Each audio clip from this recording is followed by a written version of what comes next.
L'école du dimanche avec Albert.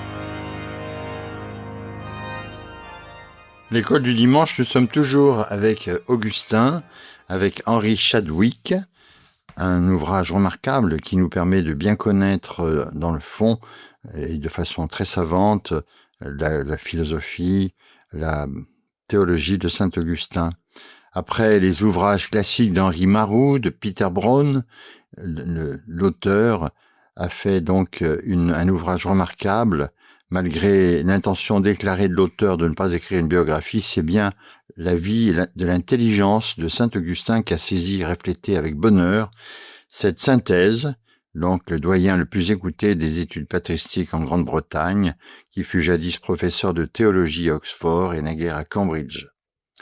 On en est arrivé donc à la formation d'Augustin avec sa conversion. L'Hortensius de Cicéron, qui a joué un rôle très important dans sa formation, eut pour effet paradoxal de l'amener au manichéisme, on a vu les autres fois de quoi il s'agissait, à l'âge de 19 ans, et ses lectures platoniciennes à 31 ans, vers ce que Porphyre haïssait le plus au monde, à savoir l'Église. Le cercle néoplatonicien de Milan s'intéressait tout particulièrement à certaines parties du Nouveau Testament, comme le prologue de l'Évangile selon saint Jean, ou les passages fortement platoniciens de la deuxième épître aux Corinthiens 3-4, qui offrent un fondement biblique à un christianisme platonicien. Les chrétiens du groupe s'attachaient à interpréter l'épître de saint Paul aux Romains dans un sens qui éliminait le déterminisme et le dualisme manichéen. En tant que manichéen, Augustin trouvait que l'apôtre était incohérent non seulement avec l'Ancien Testament, mais aussi avec lui-même. En effet, le discours de Paul sur le conflit entre la chair et l'esprit, comme l'on voit dans Galates 5 et Romains 7, constituait aux yeux des manichéens une charte de leur conviction que les impulsions sexuelles du corps sont la racine de tout mal. Les néoplatoniciens de Milan avaient une vue des choses légèrement moins pessimiste. Augustin fut bientôt persuadé que Platon et le Christ étaient proches l'un de l'autre et que l'enseignement de l'Église était en fait du platonisme vulgarisé, une manière figurative et imagée de s'adresser à des esprits sans formation philosophique qui avait pour effet de les rendre, dans leur conduite du moins, rationnelle. Jusqu'à la fin de ses jours, bien après que ces réserves sur certains éléments de la tradition platonicienne se furent précisées de façon explicite, Augustin ne manquera pas de reconnaître, non sans élégance, la dette contractée par lui envers les œuvres néoplatoniciennes. Sur son lit de mort dans Hippone, assiégé par les Vandales, ses dernières paroles furent, paraît-il, une citation de Plotin. La spiritualité néoplatonicienne est l'accent mis sur l'intériorité, sur un effort qui vise à s'arracher au divertissement du monde extérieur, aiguisèrent chez Augustin le sentiment de déchirement provoqué par ses impulsions sexuelles qui le faisaient sombrer. Lorsqu'il lit les épîtres de saint Paul, il se rend compte que sa condition y est parfaitement décrite et parfaitement comprise. Il devient alors la proie d'une série de conflits intérieurs. La conscience de sa détresse lui apparaît un jour de manière poignante, lorsqu'il passe devant un mendiant qui sourit béatement sous l'effet de la boisson dans une rue de Milan. Il sait qu'en regardant cet homme, il ne ressent pas de la pitié mais de la jalousie. Le professeur de rhétorique découvre que son exemplaire des Épîtres de saint Paul devient pour lui un objet précieux. À la fin de juillet 386, dans le jardin de la maison de Milan où il vit en compagnie de sa mère et de son ancien élève Alypius, un juriste compétent qui, en 386, est encore manichéen, mais qui deviendra par la suite évêque de Tagaste. Augustin finit par prendre sa décision. Sa santé est détériorée, il souffre d'asthme et perd la voix. Il est impossible de dire si c'était là le symptôme de son malaise ou la raison de sa décision. Il décide d'abandonner son poste d'enseignant et de renoncer à ses ambitions de carrière. La plus grande épreuve était le renoncement définitif au mariage.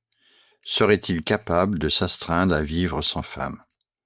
Par un ami africain qui travaillait dans l'administration à la cour, Il connaissait l'existence d'une communauté d'ascètes à Milan, et la renonciation d'Antoine, l'ermite égyptien, à tout bien matériel, sa vie, venait d'être écrite par l'évêque d'Alexandrie, Athanase, et peu après traduite en latin à l'intention des lecteurs occidentaux. Si ces hommes pouvaient parvenir à la chasteté, ils le pourraient également. Où étaient-ils trop faibles? Selon le 8e livre des Confessions, écrit 14 ans plus tard, il prit son exemplaire de saint Paul, l'ouvrit au hasard, et à la manière de ceux qui cherchaient à lire l'avenir dans les poèmes de Virgile, il s'en remit au premier texte qu'il lit, les derniers mots du 13e chapitre de l'Épître aux Romains qui oppose au libertinage sexuel une exhortation à choisir le Christ. Il décrit sa décision dans une langue littéraire fort belle, avec des références aux poètes perses, une remarquable citation de Plotin et une allusion symbolique à la chute d'Adam dans le jardin d'Éden. Il rapporte comment il a, pour ainsi dire, entendu une voix semblable à celle d'un enfant lui enjoignant de prendre le livre et de le lire, tollé, léger. On a beaucoup débattu pour faire la part du simple compte-rendu des faits ou celle de la rhétorique et de l'art littéraire dans ce récit. Il est certain qu'il s'y trouve une part de pure littérature. Mais il est non moins certain qu'à Milan, à la fin du mois de juillet 386, il décide de renoncer au mariage et à sa carrière et à se faire baptiser. Il abandonne son poste de professeur. La conversion ne fut pas l'effet d'une illumination brutale, mais l'aboutissement d'une douloureuse expérience de plusieurs mois. Il comparera plus tard le processus de la conversion à celui d'une grossesse. Son choix dénote plus un changement d'éthique que l'adoption d'une nouvelle attitude intellectuelle. Le récit des Confessions implique qu'en 386, il considère la passion sexuelle comme le seul obstacle à l'union de son âme avec la vérité éternelle et immatérielle. Ce que Plotin et Porphyre lui avaient appris devenait dès lors possible grâce au texte de saint Paul. 15 ans plus tard, il écrira l'illusion de certains pour qui, dans cette vie, l'esprit humain peut se détacher du monde physique au point d'appréhender la lumière sans nuage de la vérité immuable. Néanmoins, à l'époque, il avait la sensation d'arriver au port après la tempête. Les prières de Monique pour sa conversion et son baptême trouvaient leur réponse. Le fils de tant de larmes ne pouvait être perdu.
Quelques mois plus tard, Augustin déclare que même si ses rêves étaient encore perpétuellement troublés par ses anciens désirs, il commençait toutefois à faire des progrès, car il considérait à présent l'union sexuelle avec répugnance comme une amère douceur. Ses aspirations ascétiques ne l'entraînaient pas à vouloir être ermite, il désirait faire partie d'une communauté laïque d'amis partageant son enthousiasme pour Platon et saint Paul, sans oublier Cicéron, et tout particulièrement ses Tusculanes. 8 mois passèrent entre la décision prise dans le jardin de Milan et le jour de Pâques 387, où son fils naturel, Adéodat, son ami Alypius et lui-même furent baptisés ensemble par saint Ambroise de Milan. Durant ces mois, il s'installe avec Monique et un groupe d'amis et d'élèves dans une villa qui leur avait été prêtée sur les collines du Cassiciacum, près de Côme. Là, il se soigna et réfléchit. Dans ses écrits d'alors, sa conversion n'apparaît pas motivée par le désir d'échapper aux douloureuses incertitudes d'un scepticisme philosophique, ni par celui de se réfugier sous l'autorité dogmatique de l'Église. La cause de son malheur et de son insatisfaction réside en lui-même.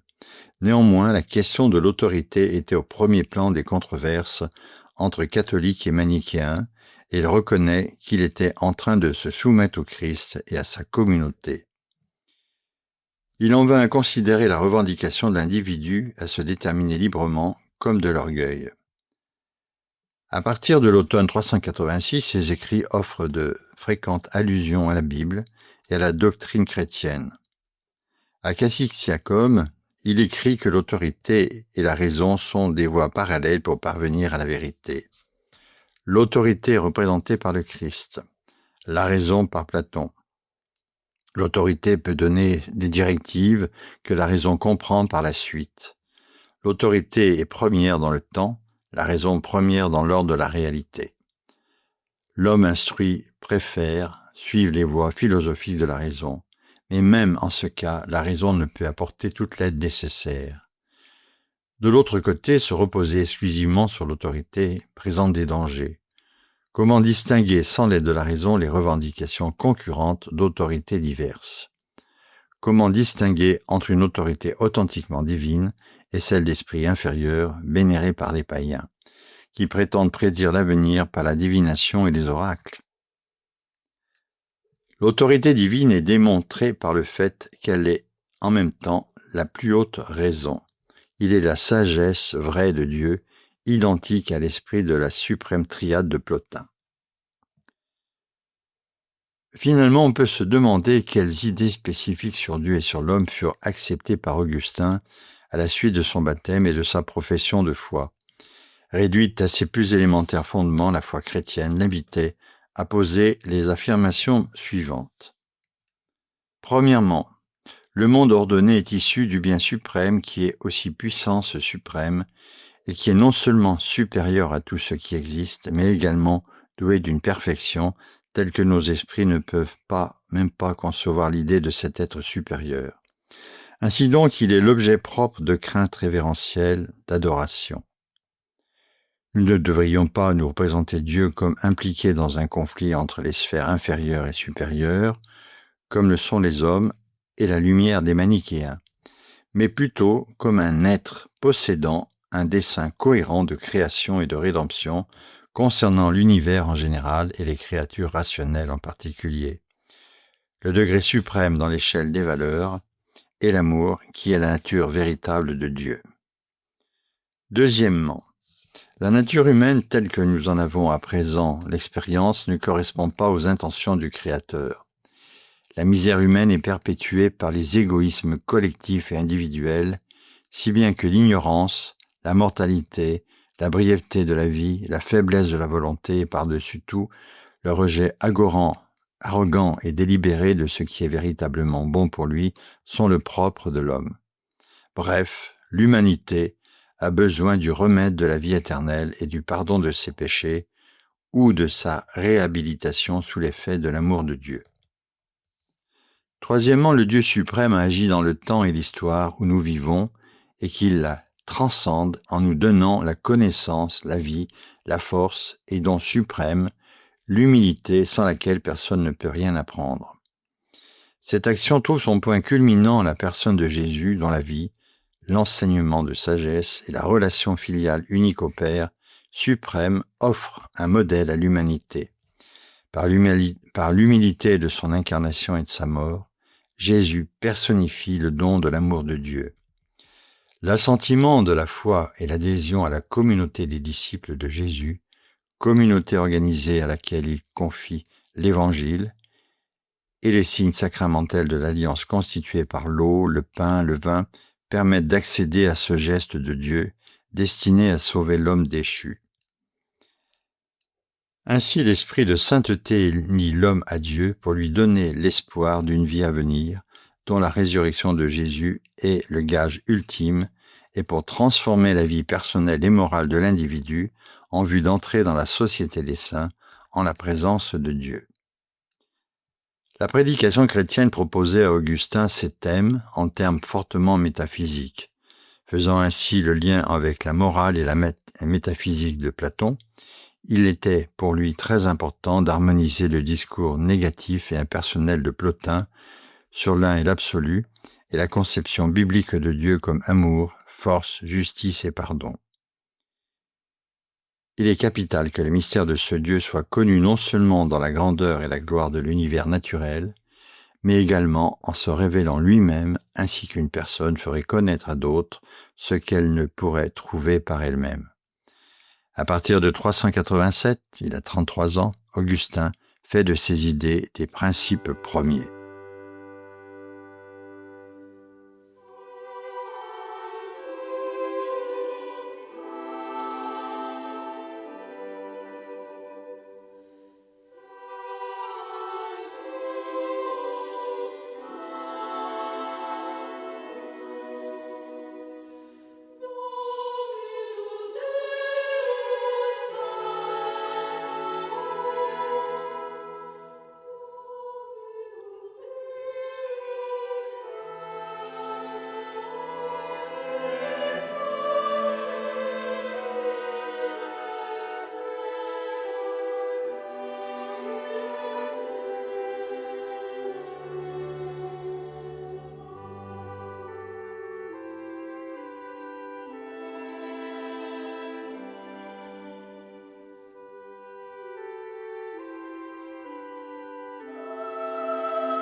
On continue à voir comment saint Augustin s'est formé en compagnie de Henry Chadwick, professeur émérite d'Oxford et de Cambridge.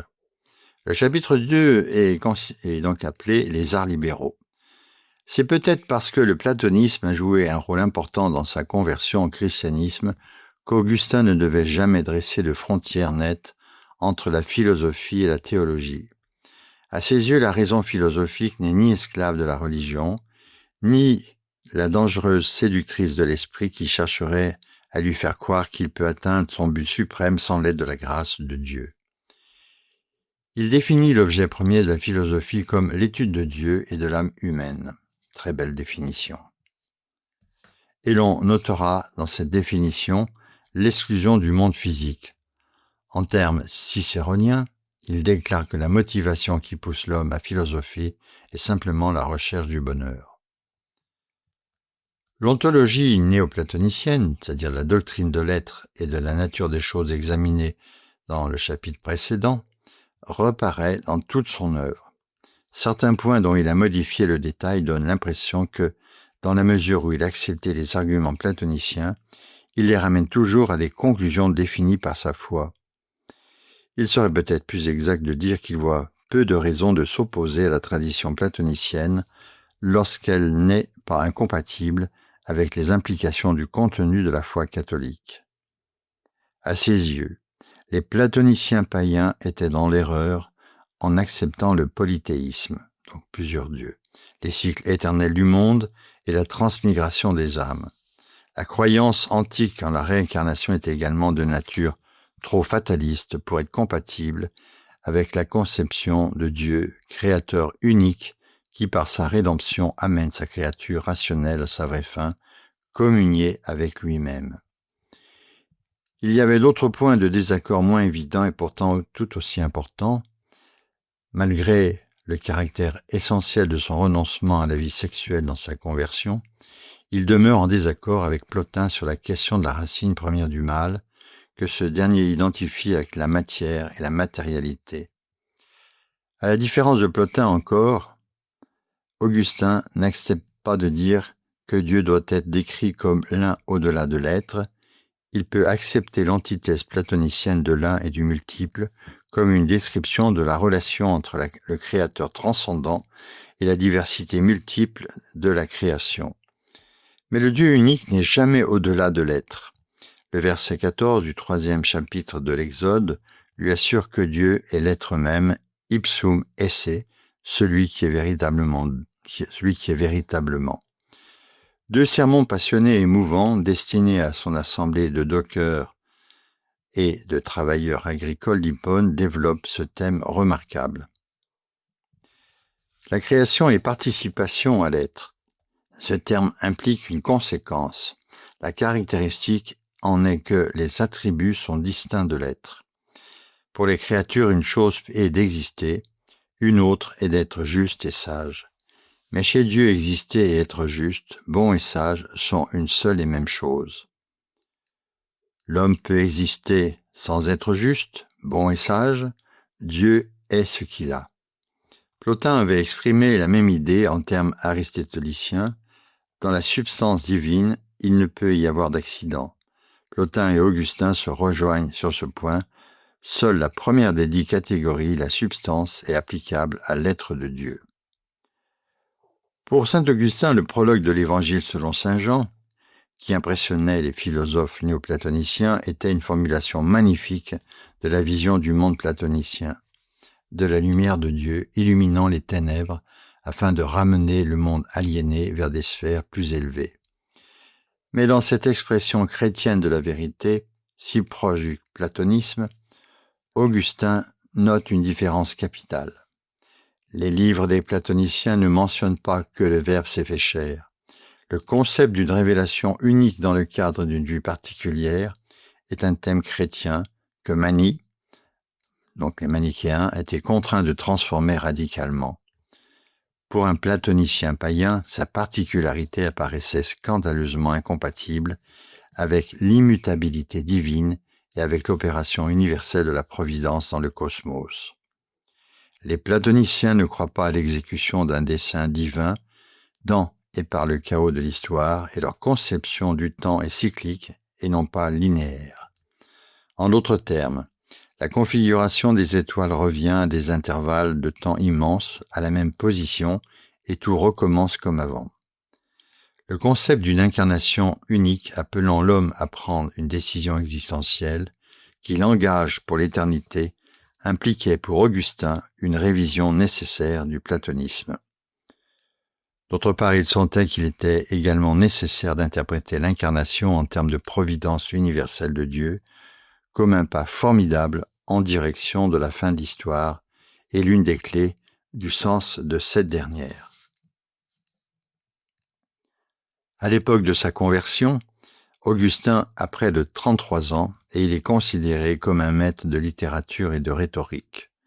S'il avait poursuivi la carrière séculière dont il avait rêvé, il n'aurait peut-être laissé guère plus de noms que son nom à la postérité. Il n'aurait peut-être été qu'un exemple remarquable de la mobilité sociale, illustrant, grâce à son travail acharné et à la chance d'avoir bénéficié d'un patronage efficace, l'ascension d'un jeune homme intelligent, issu d'une famille relativement peu fortunée de la campagne numide. Mais il a renoncé à tout cela. Il lui faut trouver des réponses à des problèmes pressants. Sa première entreprise littéraire consiste à examiner les questions épineuses du mal et de la providence sur lesquelles les manichéens avaient attiré son attention. Il lui faut également régler un certain nombre de comptes avec les philosophes sceptiques qui avaient longtemps exercé sur lui une influence profonde. Donc on continuera à regarder la progression de cette conversion chez saint Augustin et voir comment il en est arrivé à ce qu'il a été. Donc nous serons en compagnie de Henry Chadwick avec Augustin. Bonne semaine à tous et que le nom du Seigneur soit béni au nom du Père et du Fils et du Saint-Esprit. Amen.